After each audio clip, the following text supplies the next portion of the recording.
तो very good morning. Very good morning. Good morning. चलो सब लोगों गुड मॉर्निंग कर दिया हम लोगों ने। And then today we will study about the relation between national product and domestic product, कि नेशनल प्रोडक्ट और डोमेस्टिक प्रोडक्ट के बीच में किस तरह का संबंध है। ठीक है। Before coming to this topic directly, we will like to just again go flashback में हम जाना पसंद करेंगे, जैसा कि हम हमेशा जाते हैं, कि इस लेसन में हमने क्या क्या पढ़ा। नेशनल इनकम अकाउंटिंग हमारा पहला लेसन है मैक्रो इकोनॉमिक्स का। और मैक्रो इकोनॉमिक्स का इस पहले लेसन में हमने बहुत सारे इंग्रेडिएंट्स जिसको कहते हैं ना, इंग्रेडिएंट्स पढ़े हमने। हमने पढ़ा फाइनल गुड्स, जो बहुत ही मेजर है कॉन्सेप्ट इस लेसन का। फाइनल गुड्स और इंटरमीडिएट गुड्स के बीच में डिफरेंस, जो हमारे प्रीवियस सेशन के बच्चे हैं वो भी बहुत ध्यान से देखेंगे। फाइनल गुड्स और इंटरमीडिएट गुड्स के बीच का जो डिफरेंस है उसको हमेशा आपको याद रखना है।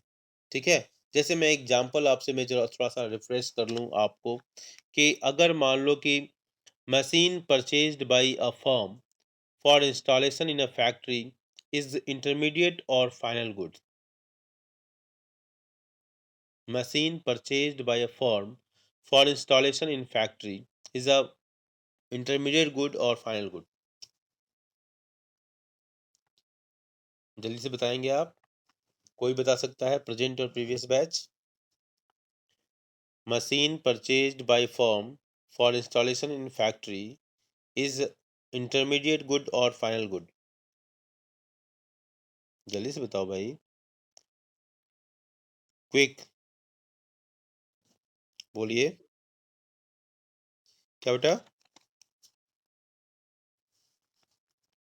बोलिए। मेरा क्वेश्चन सुनाई दे रहा है आपको? Final good. ठीक है, किसने कहा? निशांत ने कहा। ओके। तो ये भी जानना जरूरी है कि why it is a final good.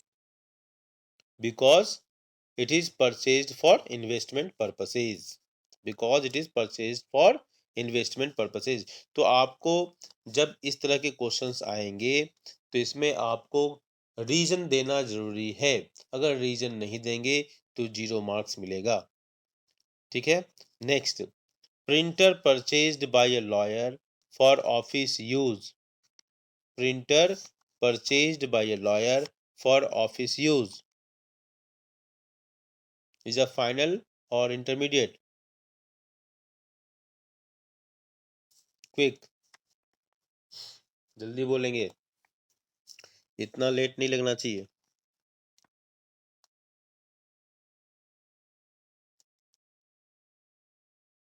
Final.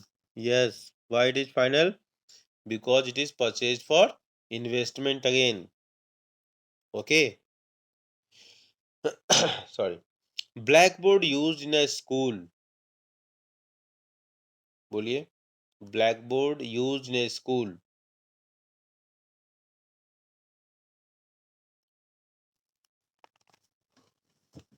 बोलिए।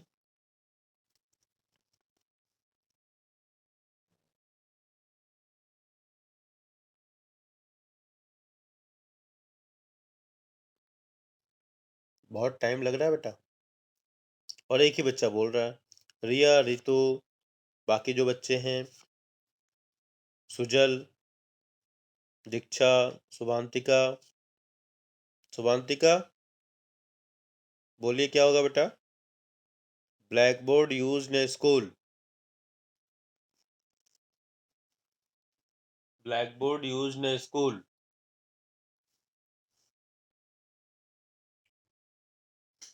क्यों? फाइनल गुड होगा। हर्षा बोल रहा है black board use in school is a final good because it is again for investment purposes. क्योंकि ये यूज्ड अप नहीं हो जाएगा।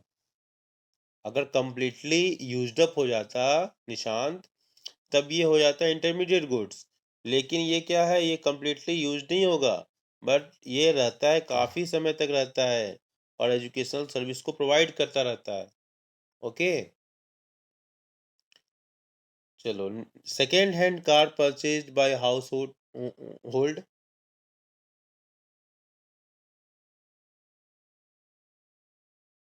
शुभांतिका बोल रही है फाइनल गुड। हाँ, ये क्यों होगा? Because purchase for consumption purpose, reasoning सही होनी चाहिए। It is purchase for consumption purposes. चलो, ये हमने फाइनल, थोड़ा सा मैं रिफ्रेश कर रहा था, इसके लिए मैंने ये क्वेश्चन आपसे पूछ दिया। इसके बाद गुड्स का जो एक और क्लासिफिकेशन है, वो कंजम्पशन गुड्स और कैपिटल गुड्स, प्रोड्यूसर गुड्स के रूप में किया जाता है। ठीक है, आर्गेटिव पॉइंट। इसके बाद एक बहुत ही इंपॉर्टेंट जो कॉन्सेप्ट है, जो प्राय पूछा जाता है, हमेशा ही पूछा जाता है, that is the stock and flow. तो स्टॉक के लिए हम क्या करते हैं? हम स्टॉक को हम पॉइंट ऑफ टाइम में मेजर करते हैं, और फ्लो को क्या करते हैं? पीरियड ऑफ टाइम में हम मेजर करते हैं। यहाँ कुछ हम नाम लेंगे, कुछ वेरिएबल्स, इकोनॉमिक वेरिएबल्स के नाम मैं लूंगा, and you have to find out whether it is a stock और flow. Okay, foreign debts, foreign debts, ये स्टॉक है कि फ्लो है?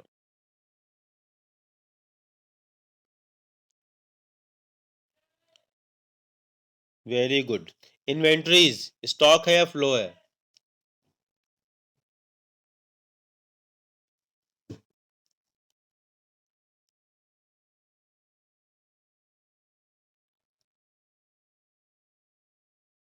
बोलिए। इन्वेंट्रीज स्टॉक है, ठीक है, लेकिन अगर ये चेंज इन इन्वेंट्रीज है तो क्या होगा? फ्लो होगा। चेंज इन इन्वेंट्रीज फ्लो, और इन्वेंट्रीज स्टॉक। ओके, आर्गेटिव पॉइंट। नेशनल इनकम और जीडीपी जिसको कहते हैं, ग्रॉस डोमेस्टिक प्रोडक्ट जिसको कहो, या प्रोडक्शन कहो या आउटपुट कहो, ये स्टॉक है या फ्लो है?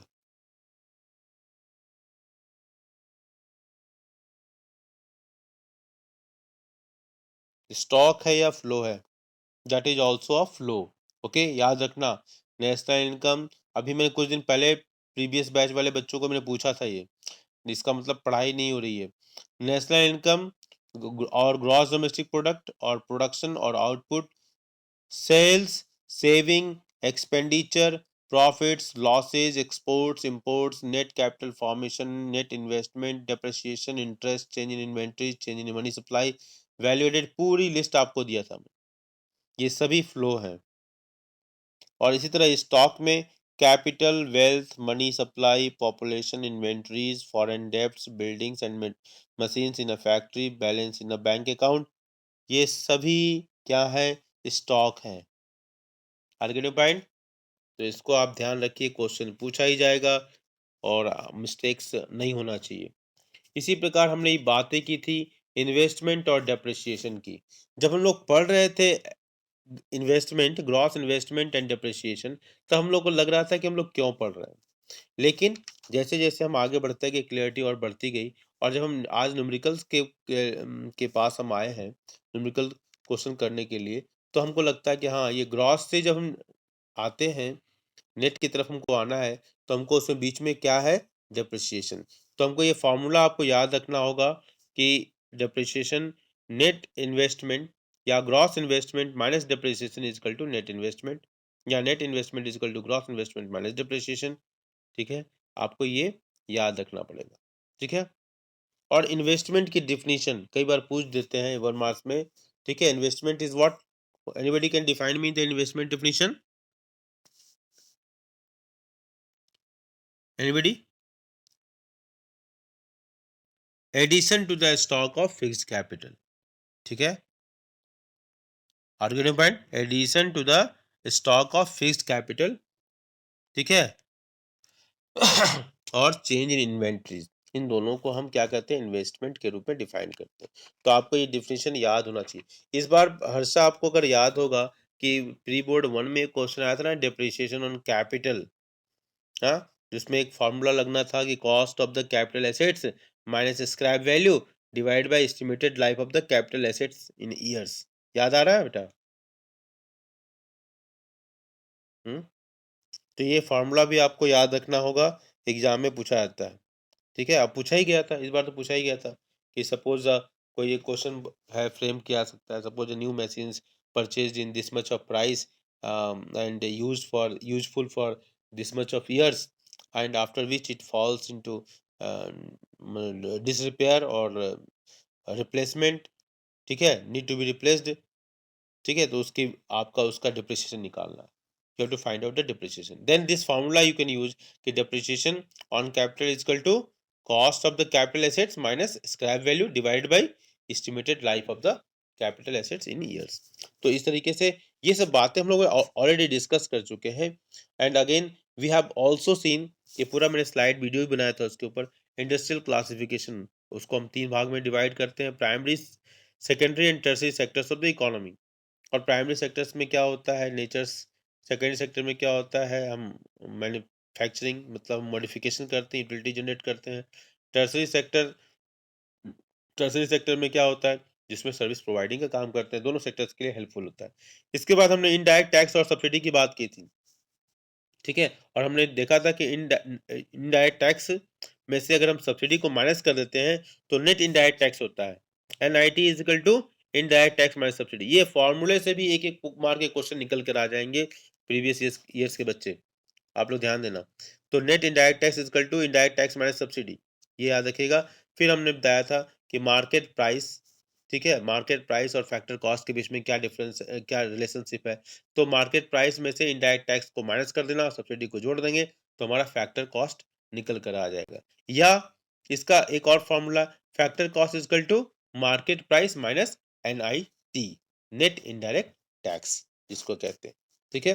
हमने फैक्टर इनकम और ट्रांसफर इनकम की भी बात की थी कि फैक्टर इनकम क्या होता है, जो फैक्टर्स ऑफ प्रोडक्शन के द्वारा होता है। कौन कौन से फैक्टर्स ऑफ प्रोडक्शन है बताइए, बोलो भाई, एनीबॉडी, फैक्टर्स ऑफ प्रोडक्शन कौन कौन से हैं? Very good. लैंड का रिवार्ड क्या है?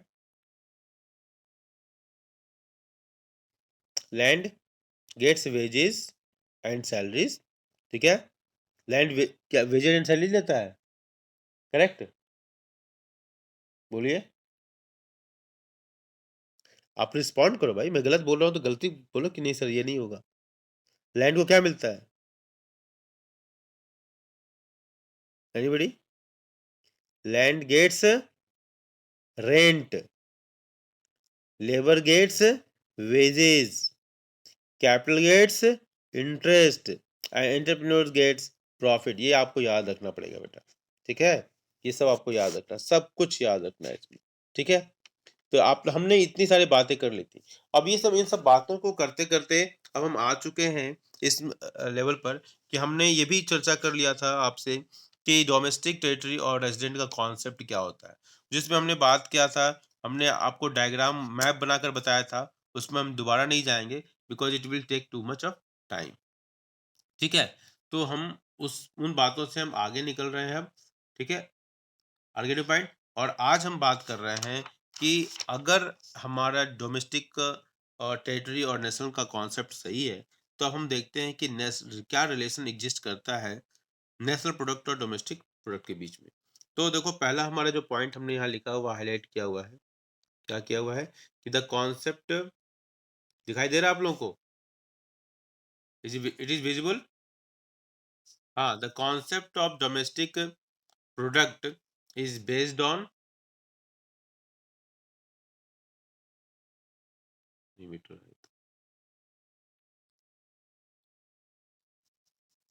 the concept of domestic the concept of domestic product is based on the production units located within the economic territory operated both by residents, ठीक है, the concept of domestic product is based on the production units located within the economic territory operated both by residents and non residents, ठीक है। ये हमारा पहला हमारा जो concept है, ठीक है, ये हमारा यहाँ पर आपको दिखाई दे रहा होगा, तो ये हमारा पहला कॉन्सेप्ट है, ओके, ये विजिबिलिटी गड़बड़ हो रही थी, ओके।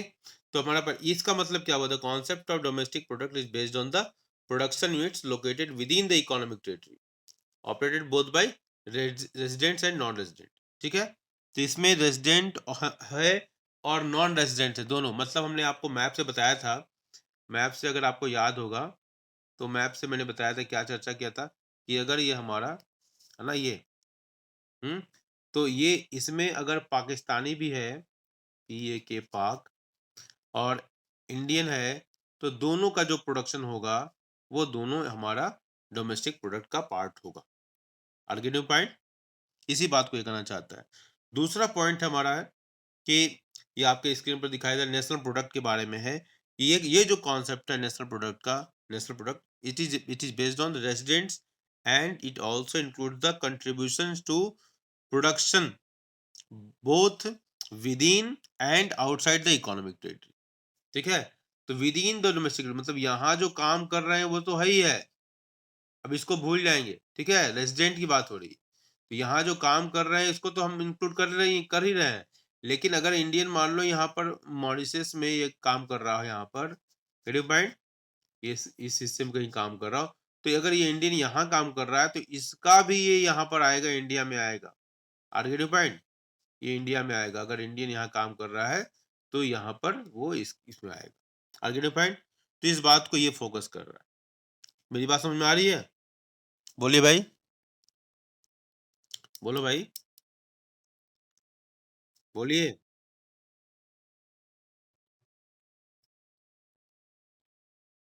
एक मिनट, वो तो जीडीपी में आएगा ना बेटा, वो तो जीडीपी में आएगा ना बेटा, मैं तो वही कह रहा हूँ। देखो जैसे मान लो कि ये हमारा है ना इंडिया है और यहाँ हमने मॉरिशस बना लिया। ठीक है, आगे पॉइंट, मैं ये कह रहा हूँ कि अगर इंडियन रेसिडेंट जो है अगर यहाँ पर है, यहाँ पर काम कर रहा है मॉरिशस में, है ना, ठीक है, तो इसका जो है ये भारत के जीएनपी में आएगा। किसके आएगा? जीएनपी में। करेक्ट है ना? है, कोई दिक्कत नहीं है ना? चलो ठीक है, तो ये हमने कहा। एक बार मैं फिर पॉइंट को रिपीट करता हूं कि concept of national product is based on residents and it includes their contribution to production both within and outside the economic territory. ठीक है, आगे पॉइंट। अब देखो यहां पर मैंने अगला पॉइंट लिया है कि normally domestic product is measured first. ठीक है, ये बिल्कुल प्रैक्टिस की बात है कि हम पहले डोमेस्टिक डोमेस्टिक ठीक है, डोमेस्टिक यहाँ लिखते हैं डोमेस्टिक,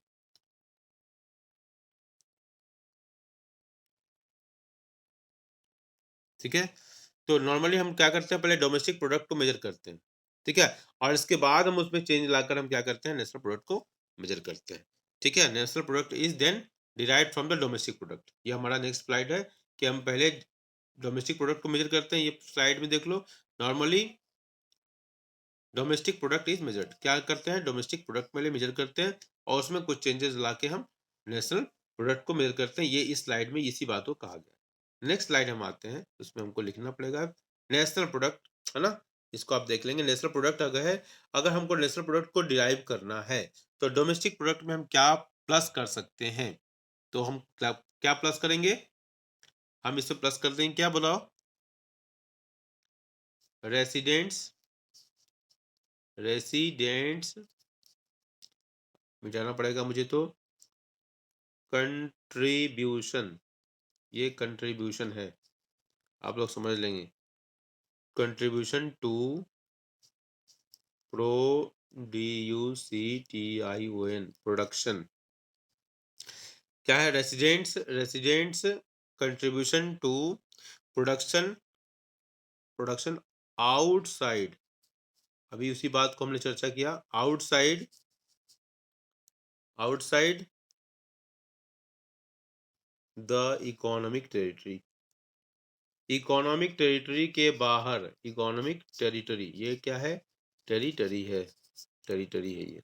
ठीक है, इसको याद रखना, टेरिटरी है ये, इकोनॉमिक टेरिटरी। ओके, तो पहला क्या है, residents contribution to production outside economic territory. अगर मान लो इसको हम यहाँ बनाते हैं कि यहाँ पर अगर मॉरिशस में कोई था तो इसने जो कंट्रीब्यूशन किया उसको हम इंक्लूड कर रहे हैं। पहले हम किसकी बात कर रहे हैं, हम नेशनल प्रोडक्ट की बात कर रहे हैं, नेशनल, पी फॉर प्रोडक्ट, हमको नेशनल प्रोडक्ट निकालना है। तो पहले जो इंडिया से बाहर मॉरिशस में जो काम कर रहे थे उनके द्वारा, जो इंडियन के द्वारा मॉरिशस में जो कंट्रीब्यूशन किया गया उसको हम जीएनपी में इंक्लूड करेंगे। समझ में आ रही बात? Get it point? इसको मैंने रब कर दिया, स्पेस की कमी है, इसको मैंने रब कर दिया। ओके, तो इतना बात आपको समझ आ गया। अभी हम और चीज इंक्लूड करना है हमको, या माइनस करना होगा। माइनस इसके बाद क्या करेंगे, ये देखना, ये माइनस है। माइनस क्या करेंगे, non residents contribution to the production inside the economic territory.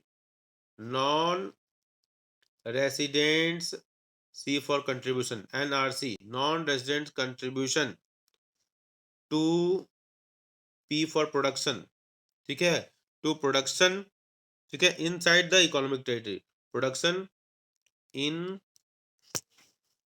Inside inside the economic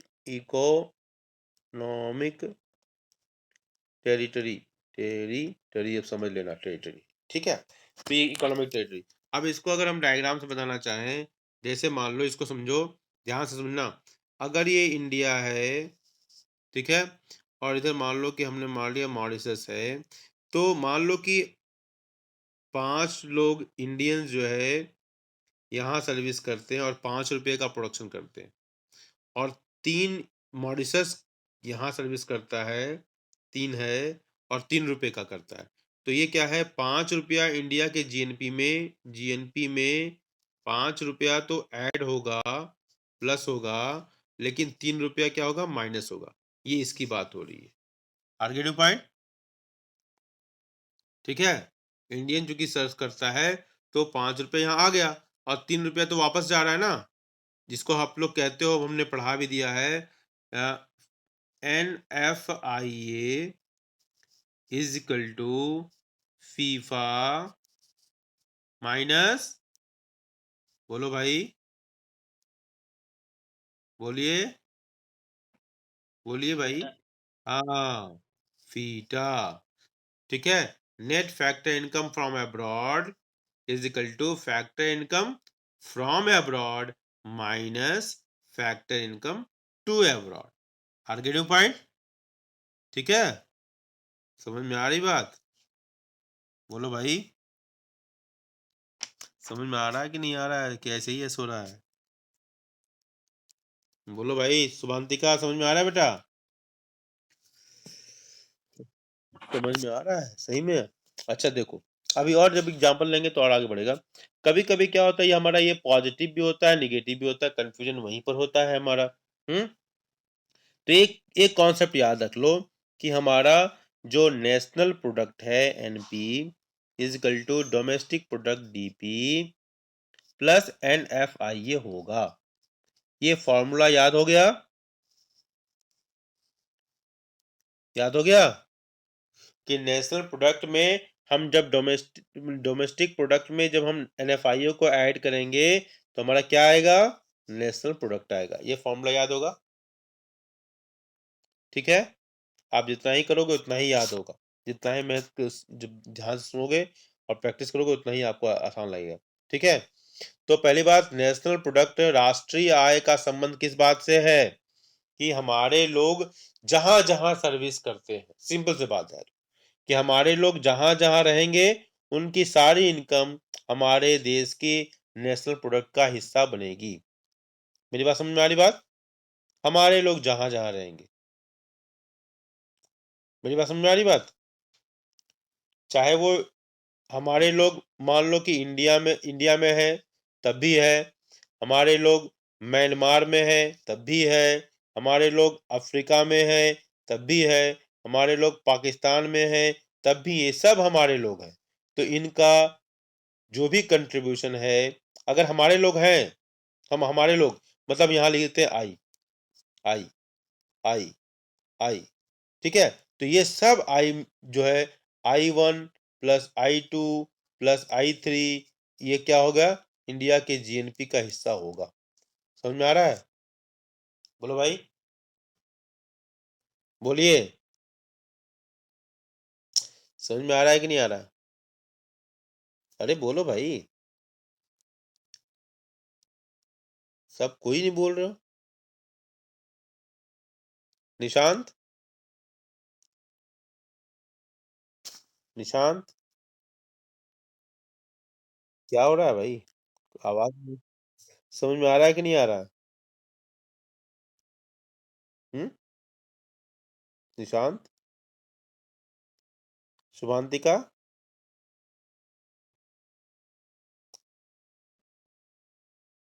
ये वाला समझ में नहीं आया? अच्छा, चलो तो इसको हम अगले साइड साइड पे ले चलते हैं और कलर चेंज करते हैं। कलर की वजह से भी कुछ असर पड़ता है।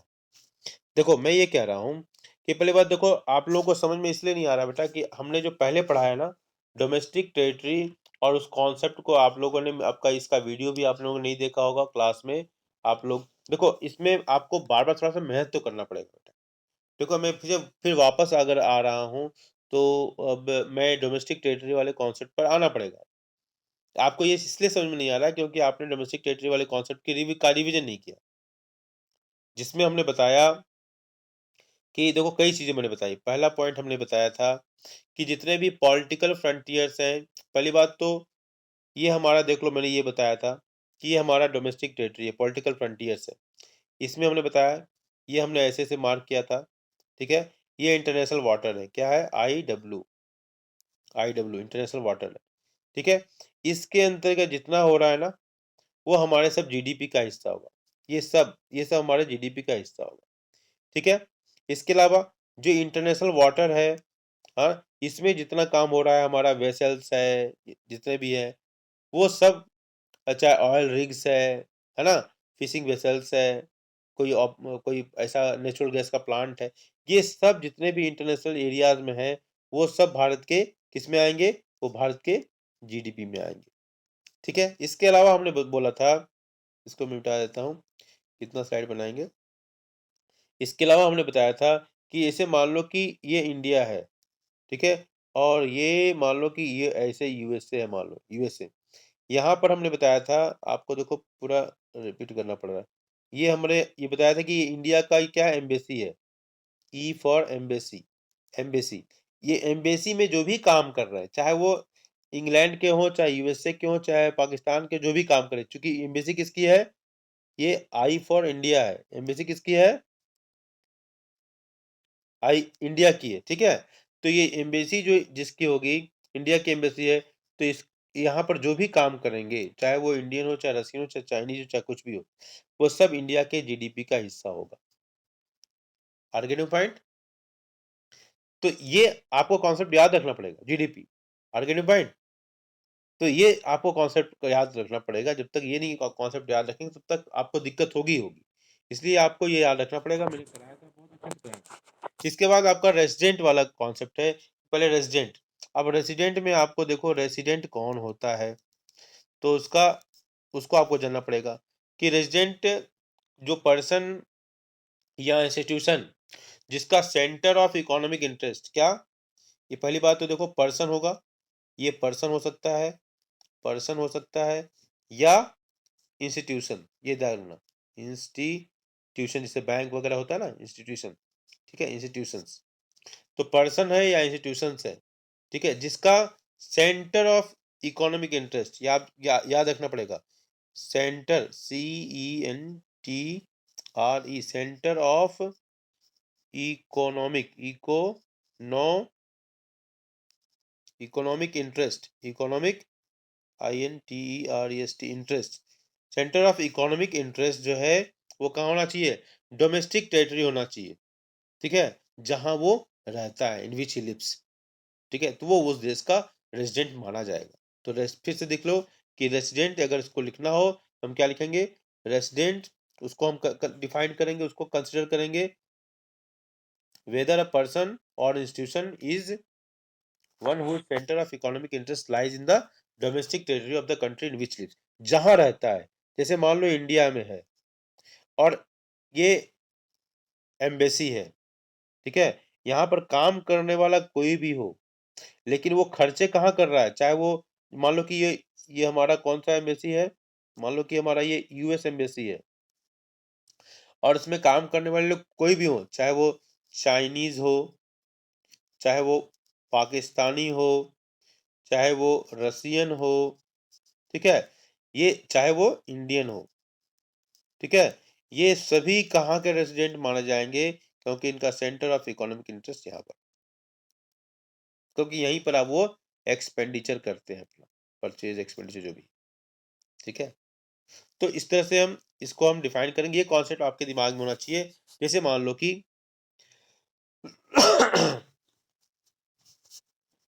एक एग्जांपल मैं लेता हूँ, आपको एग्जांपल पहले बताया था। Indians working in the office of United Nations organisations कहाँ काम करता है? इंडियंस वर्किंग इन, ध्यान से सुनिएगा, आंसर आपको देना है, ध्यान सुनेंगे आप। Indians working in the office of United Nations organisations, India कहाँ पर है? ये इंडिया है। Indians working in the office of United Nations organisation in India, UNO का ऑफिस है। ऑफिस किसका है? यूएनओ का है। और कहाँ काम करते हैं? इंडिया में काम कर रहे हैं। तो ये कहाँ के रेजिडेंट होंगे? ये कहाँ के रेजिडेंट होंगे बताइए? ऑफिस यूएनओ का है, ठीक है, बोलिए Nishant. They live in India, they live in India, live in India and their economic interest, EI, center of economic interest also in India, so they are considered as a resident of India, ठीक है, बोलिए भाई। फिर कुछ और example लीजिए आप, क्योंकि अब मुझे बेसिक पीछे वापस आना पड़ा, ठीक है। मान लो कि Indians going abroad for medical treatment, क्या इंडियंस, इंडियंस गोइंग कहाँ? अब्रॉड, कहाँ जा रहे हैं? अब्रॉड, किस पर्पज से जा रहे हैं? Medical treatment, medical, medical treatment, ठीक है, एमटी के लिए जा रहे हैं, इंडियंस हैं। कौन है? इंडियंस है। कहाँ जा रहे हैं? अब्रॉड जा रहे हैं, किस पर्पज से? मेडिकल ट्रीटमेंट की वजह से, ठीक है, बताइए। तो ये कहाँ के होंगे रेजिडेंट?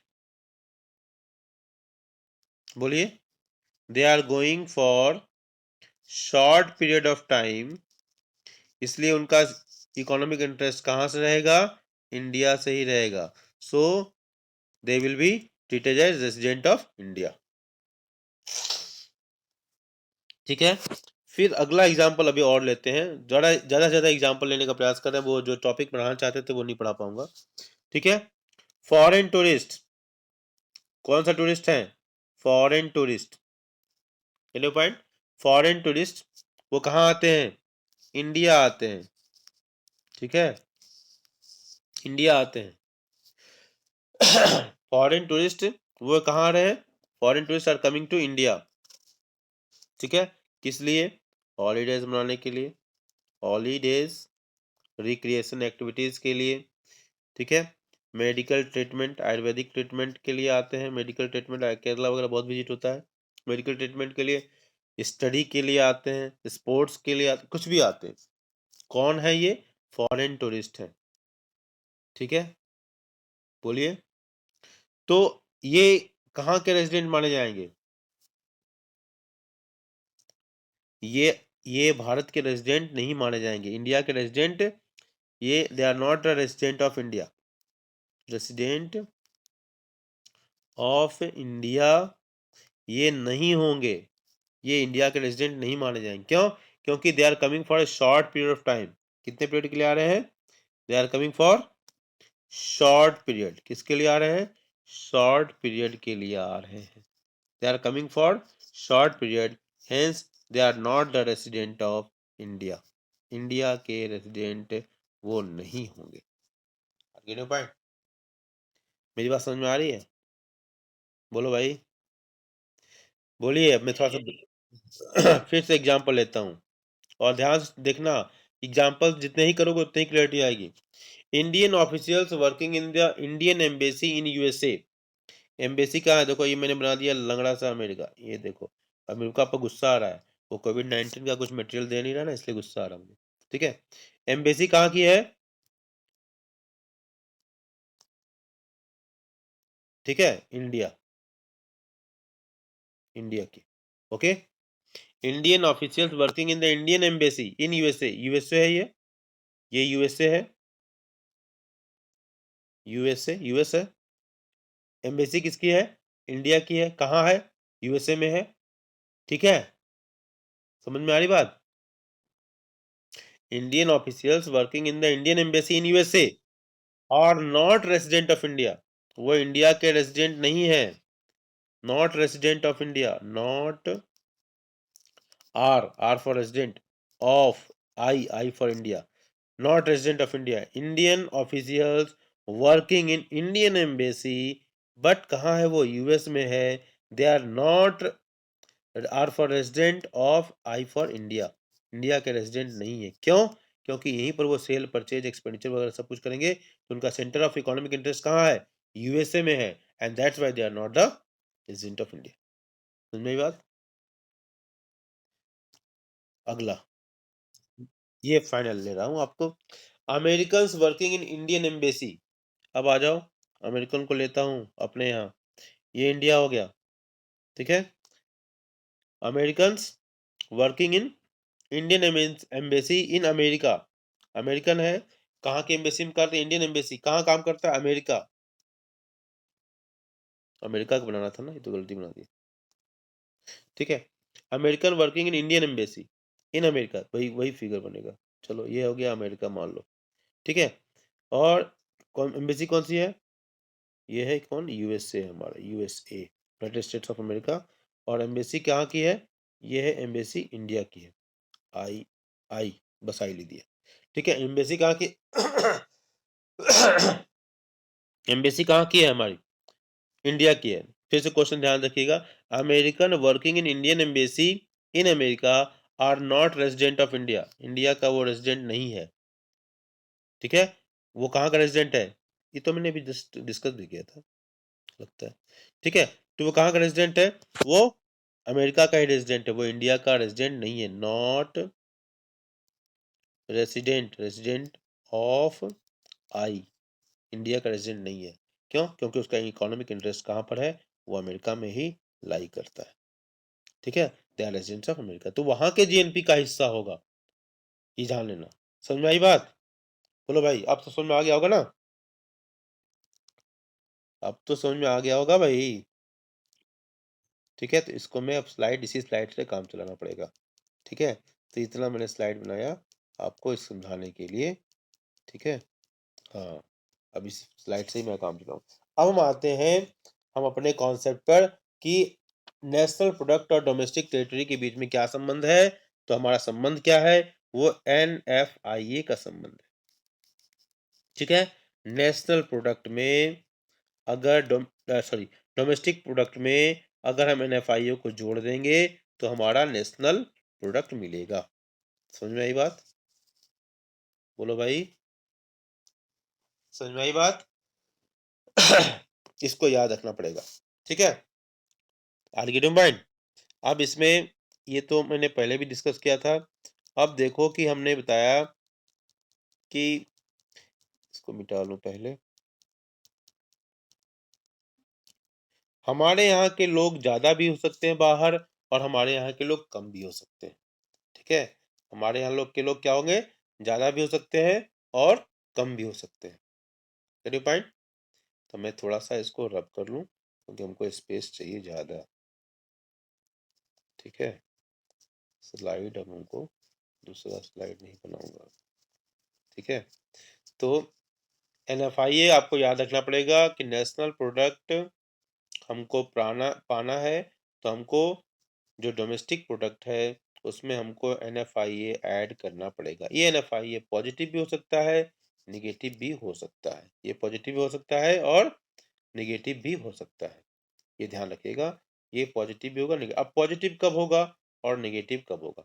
जब भारत से बाहर काम करने वाले लोग, भारत से मतलब बाहर से जो काम करने वाले लोग हैं, वो भारत के लोग जो बाहर काम कर रहे हैं, कहने का मतलब ये है वो ज्यादा हैं और पैसा ज्यादा भेजते हैं, ठीक है? तो क्या होगा? वो पॉजिटिव हो जाएगा, ठीक है? और मान लो कि फैक्ट जिसे हमने बताया था NFIA, सॉरी, NFIA, NFIA, है ना? मैं कह रहा हूँ कि पॉजिटिव भी हो सकता है, निगेटिव भी हो सकता है। अगर NFIA का क्या है? FIFA minus FITA. अभी आपके साथी ने बताया फीफा माइनस फीटा। अगर फॉरेन इनकम फ्रॉम अब्रॉड, अगर मान लो कि भारत के लोग जो विदेशों में काम कर रहे हैं, मान लो मैंने इसको अमेरिका कर दिया और इसको इंडिया कर दिया, बाहर से जो पैसा आ रहा है वो मान लो 10 रुपया आ रहा है, और बाहर पैसा जो जा रहा है वो 5, ये अगर जा रहा है 5 रुपए, तो 10 - 5 तो पॉजिटिव वैल्यू आएगा, तो NFIA क्या होगा, वो प्लस होगा। गलती कर दी मैंने, वो NI कर दिया। हाँ, ये NFIA क्या होगा, प्लस होगा। लेकिन अगर इसी को रिवर्स कर दिया जाए और यहाँ पर हम कर दें, ये बाहर से पैसा, बाहर से पैसा आ रहा है कितना, 5, मतलब ये जो कॉन्सेप्ट है ये हमारा 5 है। फीफा का कॉन्सेप्ट 5 है, और बाहर पैसा जा रहा है कितना, वो 10 जा रहा है। तो फीफा माइनस फीटा 5 - 10 वो क्या होगा, वो -5 हो जाएगा बेटा, -5 हो जाएगा। करेक्ट ना? 5 - 10 क्या होगा, -5 हो जाएगा। तो NFIA क्या हो जाएगा, ये निगेटिव हो जाएगा। ये देखो निगेटिव हो गया ना, ये निगेटिव हो गया, तो NFIA निगेटिव हो जाएगा। तो ये डिपेंड करता है NFIA का पॉजिटिव या निगेटिव होना, फीफा और फीटा के वैल्यू के ऊपर डिपेंड करता है। समझ में आई बात? समझ में आ रही बात? बोलो भाई, बोलिए। हेलो चिल्ड्रेन, निशांत, शुभांतिका, आशुतोष, समझ में आ रहा है बेटा? समझ में आ रहा है कि नहीं आ रहा? हेलो, चलो न्यूमेरिकल एग्जांपल लेते हैं, हाँ? जैसे मान लो कि, हाँ देखो न्यूमेरिकल एग्जांपल लेता हूँ मैं। हाँ, अगर मान लो कि फीफा, FIFA फीफा, हाँ कितना है, 1000, ठीक है। And factor income FITA, FITA FITA, अगर हमारे पास कितना है 800, तो हमारा NFIA क्या होगा, बताइए, जल्दी बताइए, बोलो भाई।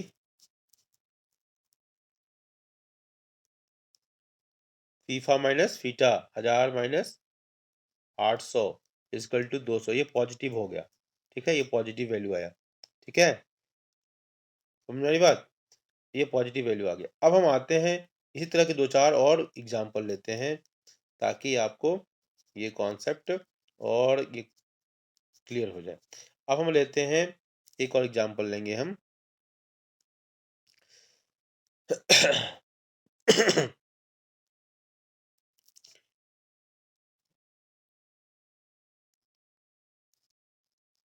फीफा कितना है, 700, ठीक है, फीटा 1100, तो NFIA क्या होगा, बताइए।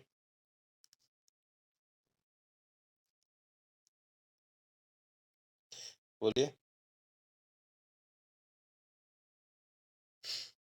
बोलिए भाई, जल्दी।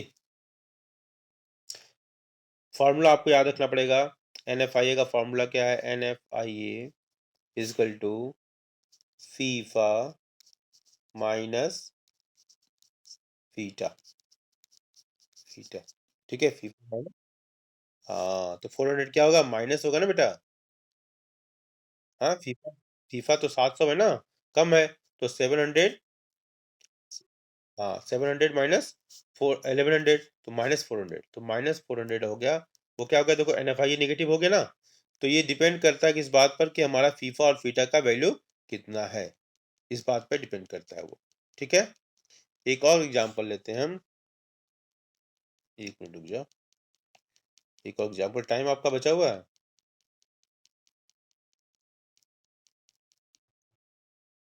टाइम हो गया है, चलो। तो मुझे उम्मीद है कि ये कॉन्सेप्ट समझ में आ गया होगा आपको। और इस देखो, थोड़ा सा मैं जो वीडियो बना रहा हूँ उसको 2 बार 3 बार देखो, और उसके बाद भी डाउट हो तो फिर भी मुझे फ़ोन करो आप, ठीक है। लेकिन आप, मेहनत आपको करना पड़ेगा बेटा, है ना? समझ में आई बात? और ये कॉन्सेप्ट इस क्वेश्चन, स्पेशली मैं बताऊं डोमेस्टिक टेरिटरी वाला जो कॉन्सेप्ट है ना, इस कॉन्सेप्ट से क्वेश्चन कई बार आ गया है, इस बार भी आया था, और बच्चे गड़बड़ कर जाते हैं। समझ रहे हो? इसलिए आपको याद करना ही पड़ेगा, आपको मैथ करना ही पड़ेगा। जैसे प्रॉफिट अर्नड बाई, एक एग्जांपल ऐसे आपको मैं टेस्ट कर रहा हूँ, मैंने इसके बेस पर कुछ क्वेश्चंस दिए हुए हैं। हाँ, 12th का मैंने कंप्लीट कर दिया है, और आपको मैं थोड़ा फ्लैशबैक में लेकर पढ़ा रहा हूँ। तो ये आपको दिक्कत इसलिए हो रही है कि आपको बेसिक्स जो है भूल रहे हो। जैसे मान लो एग्जांपल मैं दूं, profits earned by a foreign company और फॉरेन बैंक इन इंडिया, वो इंडिया के नेशनल प्रोडक्ट का हिस्सा होगा या नहीं होगा? Profits earned by a foreign company, by a foreign company और a foreign bank, FB, in India, तो ये इंडिया के उसका हिस्सा होगा, जीएनपी का हिस्सा होगा?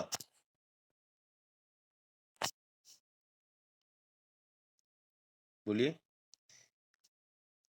No, it is no, it is no, because ये नो, ये नहीं होगा।